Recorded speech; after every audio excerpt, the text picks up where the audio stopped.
What is going on, everyone? Welcome to another episode of 100 Yards Football Sports Talk Radio. I'll be your host and producer, Logan Landers, and joining me here today from FirstRoundMock.com, help me out, my guy, Mr. William Yanish III. William, how you doing today?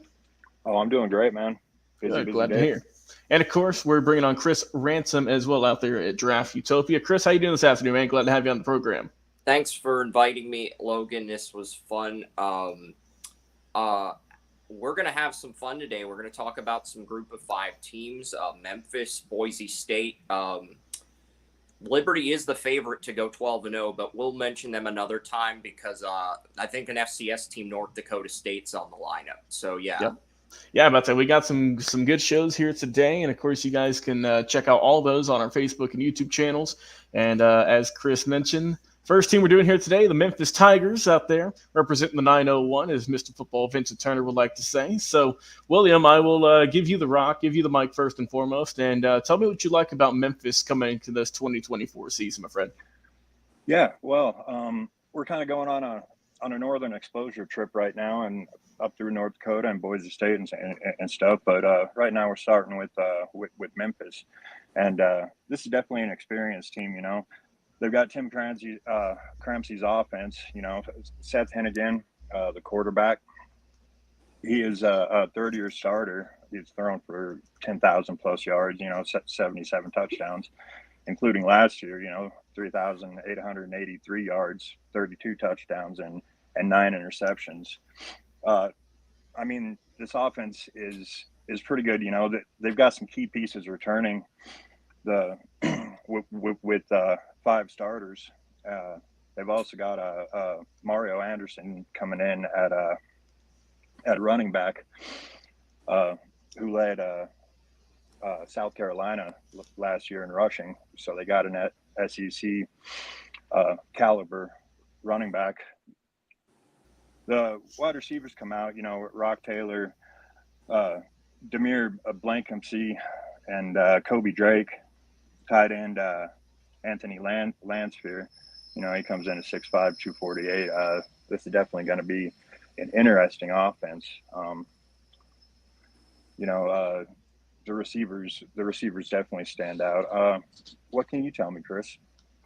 Yeah, Memphis is known for their high-tempo offense.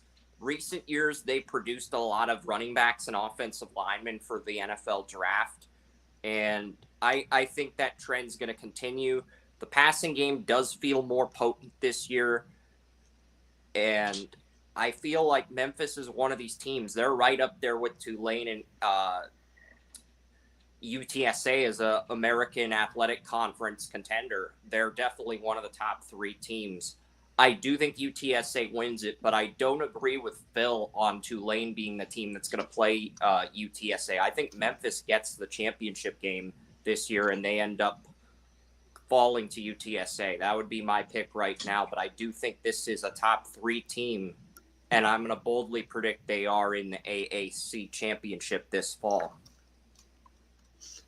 Yeah, and Yes, I think with Memphis, like you said, it's an interesting team, a lot of veterans. A lot of guys who've been with the program for a while now, and I think it's going to revolve, of course, around quarterback play. That's your first and foremost guy in every lineup, and that's Seth Hennigan, who last year had a really solid year, over 3,800 yards, 32 TDs, only 9 INTs on the year, good for a 70.6 QBR, which was 32nd in the entire NCAA. So I thought Hennigan did great last year. Can he duplicate that in another year at Memphis? Time will tell. But it will be interesting, as you guys said, with Blake Watson no longer being with the program. I mean, you're losing a guy who was your workhorse, right? Who was a guy who was in and out as often as he could, got it done, ran the ball for a lot of yards, 1,000 plus to be exact, 6 yards per pop as well. And he had 14 touchdowns on the ground, for God's sake. I mean, that's going to be tough to duplicate, tough to get some production. I mean, you're really asking a lot right now out of Sutton Smith, right? Out of Mario Anderson, like you mentioned, who they picked up this all season, which I think that'll add a lot. We'll see how he can do at his new college here. But I'm expecting, like I said, a lot from Rock Taylor, Kobe Drake as well. Both those guys are some really solid players. And then for the defense, right, you've got a couple new guys you're bringing in, like Cortain Marsh, Matt Hudson, Javante Mackey, and Patrick Lucas Jr., just to name a few. to help out your defense.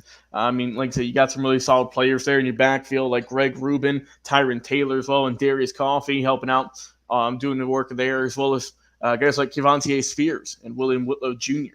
So I think Memphis is a good program. I do. I think that they have a lot of really good pieces. And I think that we're all in agreement they're going to have a really good year, and I think that they will be competing for a championship out there in their conference in the American. So it's going to be interesting, and I think this is a good team, a good program. I don't think they're top 12. I don't know if they're going to be competing for college football national championship or anything like that, but I do think they will ruffle some feathers, right, and have a really good year nonetheless. And we'll see what Memphis can do. We want to hear it in the comments, though, Facebook and YouTube. How will the Tigers perform in 2024? Well, hey, from William Yanish III and Chris Ransom, thank you all both for being on the show today. I've been your host and producer, Logan Landers. Once again, go like, follow, share, subscribe on Facebook and YouTube, but also go and download the podcast every single week. Until next time, we'll talk to you again on another live episode. We'll see you soon.